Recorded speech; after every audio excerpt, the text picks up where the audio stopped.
नमस्कार मंडळी, आज मुक्ताई घेऊन आले तुमच्यासाठी खास कांद्याच्या कुरकुरीत अशा गरमागरम डोश्याची रेसिपी, जो खाल्ल्यानंतर बापरे स्वर्ग सुखच आहे की काय असं वाटेल. चला तर मग सुरुवात करूया रेसिपीला.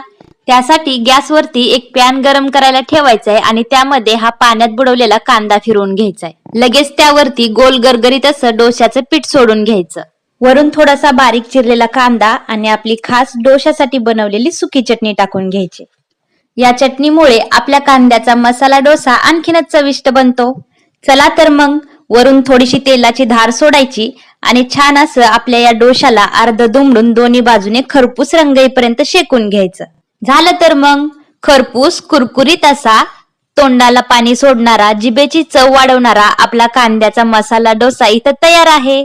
तर मंडळी, कशी वाटली तुम्हाला आजची रेसिपी कमेंट मध्ये नक्की सांगा आणि व्हिडिओ आवडल्यास लाईक, शेअर आणि सबस्क्राईब करायला विसरू नका.